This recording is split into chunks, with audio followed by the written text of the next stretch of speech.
Dans cette vidéo, je vous parle des dernières nouveautés parfums. Bonjour à tous, c'est Audrey, ravie de vous retrouver pour une nouvelle vidéo sur le thème du parfum. Donc ce sera un peu un thème bonus qui va réintégrer cette chaîne parce que c'est vrai que je l'avais beaucoup mis de côté alors que c'est une passion dévorante de mon côté. Donc sachez que ce sera des vidéos en plus de mes vidéos skincare. Au changement de saison, on a souvent envie de nouveautés, même en termes de parfum. On a envie de parfums un peu plus légers, un peu plus frais. Donc sachez que je vous réserve plusieurs vidéos justement sur des sélections pour cette saison, pour l'été. Donc aujourd'hui, on va se concentrer sur des nouveautés.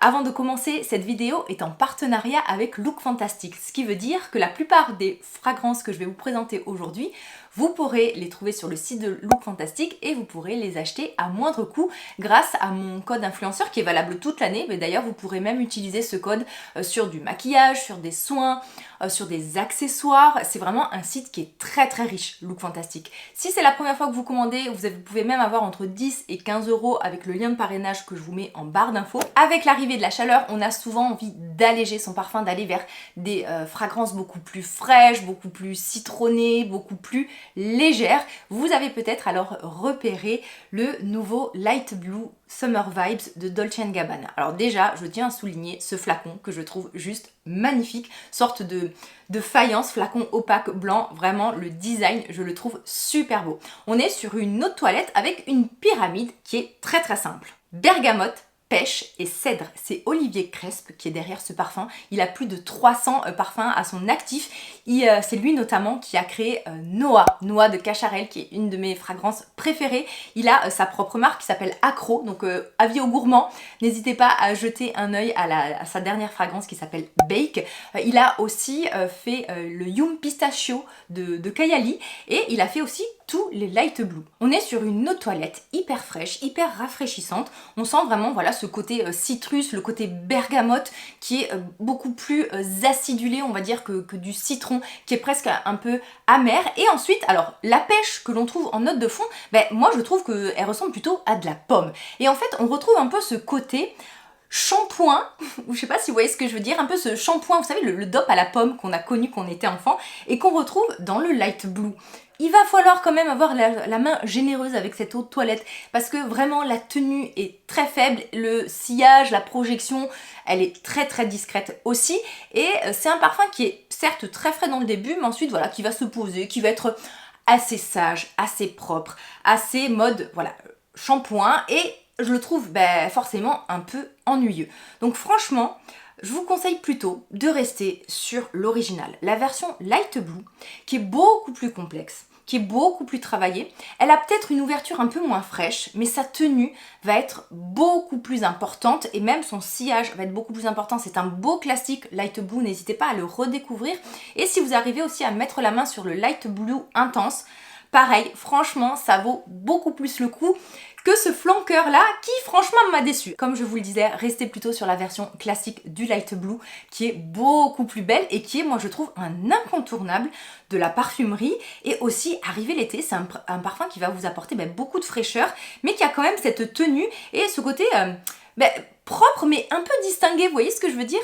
Ensuite, toujours chez Dolce & Gabbana, alors nous avons la fragrance Q, oui, je n'ai pas dit Q, c'est Q.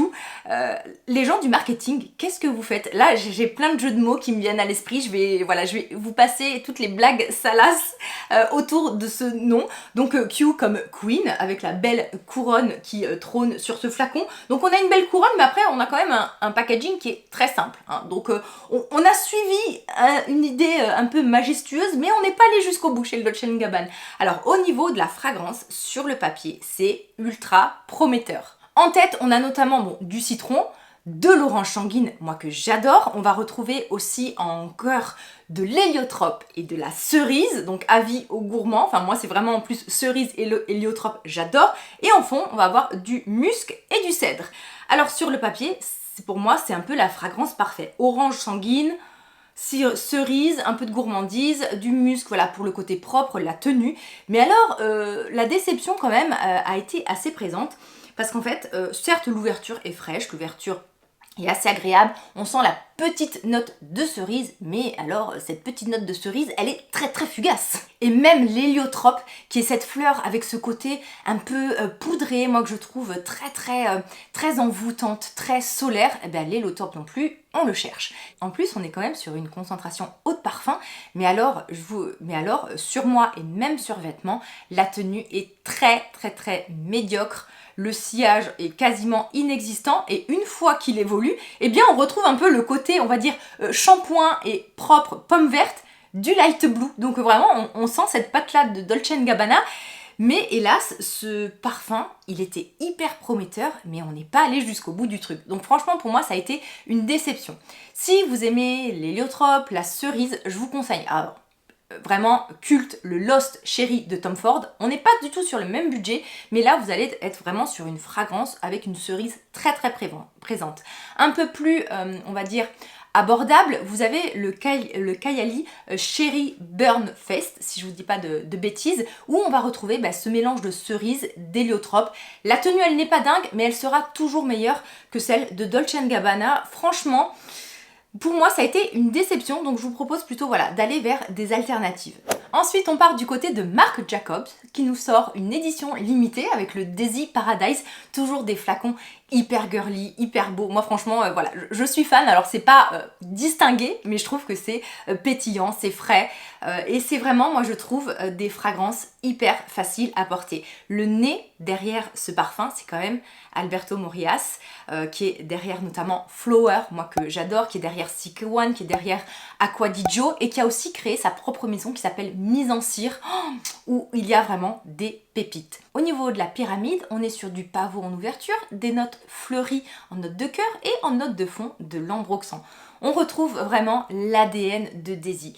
C'est ce genre de fragrance hyper facile à porter, pas prise de tête, avec quelque chose d'un peu innocent, de très juvénile, et surtout moi je trouve que c'est un parfum, mais qui apporte à la fois un petit coup de frais, mais un petit coup d'innocence et un petit coup, moi je trouve, de bonne humeur. Alors c'est pas le parfum hyper séducteur, hyper ténébreux, avec du caractère, c'est même au contraire presque adolescent. Mais alors si vous saviez le nombre de compliments que je reçois lorsque je porte de ce parfum, pourtant les amateurs vont vous dire « Oh, Marc Jacobs, c'est du déjà vu, c'est un peu... c'est un peu banal », et pourtant, ça fait partie de ces fragrances qui font l'unanimité. C'est-à-dire que les messieurs et les dames adorent, parce que vous avez ce côté très propre, ce côté pétillant. On sait pas si on a des fleurs, des fruits, un mélange. Enfin franchement, et vous savez, moi ce parfum, c'est le genre de parfum que j'aime porter lorsque je vais au sport. Parce qu'en fait, vous avez ce côté parfumé mais pas entêtant, vous avez un côté propre, vous avez un côté dynamisant et surtout, il plaît aux autres et il n'indispose pas ni les autres ni moi-même pendant ma pratique sportive. Donc moi clairement, je suis hyper bonne public pour ce type de fragrance. On a juste envie de s'asperger des pieds à la tête, donc pour moi c'est un grand oui, c'est innocent, c'est frais, c'est facile à porter, c'est joyeux, j'adore. On va du côté des fragrances un peu plus opulentes et un peu plus peut-être adaptées pour les soirées d'été qui vont être notamment beaucoup plus fortes au niveau des concentrations et même au niveau des notes. Vous avez peut-être repéré le dernier Nomade Jasmin Naturel de Chloé avec le flacon emblématique de Nomade. On est sur une eau de parfum intense. Très prometteur au niveau de la pyramide, je regarde mes notes. En ouverture, poire Mirabelle, en cœur, date, jasmin, fraisia, et en fond du bois de santal, de la vanille, de la mousse de chêne et du patchouli. Eh bien, c'est un peu comme l'effet tout à l'heure qui se coule du Q de Dolce & Gabbana, c'est-à-dire qu'on s'attend vraiment à un beau jasmin bien opulent, bien intense, quelque chose de très rond, de crémeux. Mais hélas, je trouve que ce n'est pas du tout à la hauteur, puisqu'en fait, on a un jasmin qui est présent à la vaporisation, mais qui est qui s'estompe très vite et qui est presque dilué. Par exemple, moi je ne trouve pas du tout la date. Pourtant la date c'est quand même une odeur et une note que l'on reconnaît bien, qui a un côté un peu oriental, qui a un côté gourmand, je la trouve, mais alors pas du tout. Ensuite aussi sur le fond, on a du bois de santal. Moi j'adore le bois de santal, surtout quand il a un côté un peu lactonique, un peu laiteux. Mais là encore une fois, je ne retrouve pas du tout cette note. Donc pour moi, ça a été vraiment une déception. Il est très proche de l'eau de parfum naturel de Nomade qui est sorti l'année dernière, mais vraiment je préfère l'ancienne version. Ce nouveau flanqueur, pour moi, c'est plutôt une déception. La tenue est médiocre, la fragrance, je sais pas, je trouve que le jasmin n'est pas du tout mis en avant alors que c'est censé être un jasmin intense et une eau de parfum intense.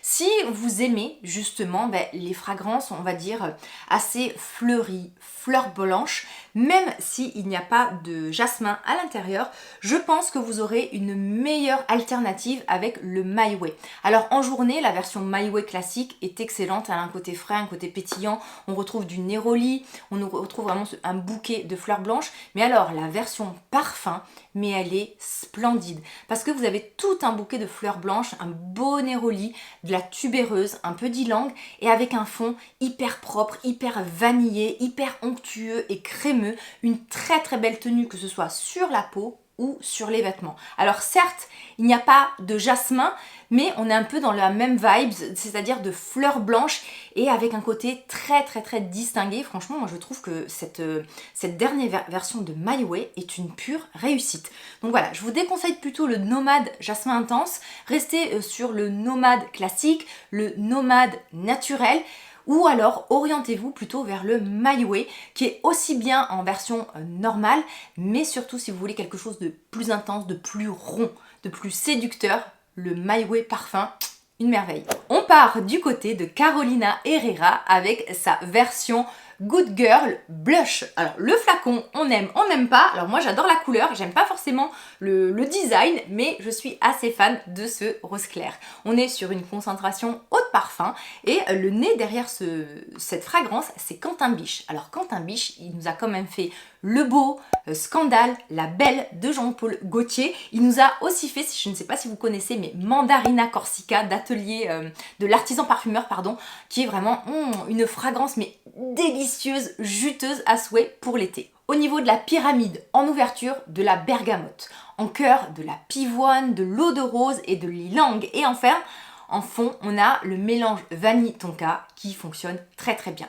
Ce parfum, moi, dès le premier dès le premier sniff, il m'a tout de suite fait penser à Delina, avec une pointe de Delina exclusif, donc des parfums de Marly, et aussi avec la patte du Good Girl original, mais en beaucoup plus subtil. Et franchement, moi qui ne suis pas très fan du Good Girl, parce que je le trouve peut-être trop lourd, ou je sais pas, j'arrive pas à le faire correspondre à ma personnalité, je trouve qu'il y a trop de choses, et bien cette version-là, ce flanqueur, je le trouve beaucoup plus beau, et surtout que moi je suis assez fan des Delina, je pense que vous pouvez les voir, là ils sont tous derrière, et franchement ça a été une très belle surprise, et une belle découverte. Surtout que c'est un parfum qui a une belle tenue, qui projette bien, qui laisse un beau sillage, qui tient très bien sur les vêtements.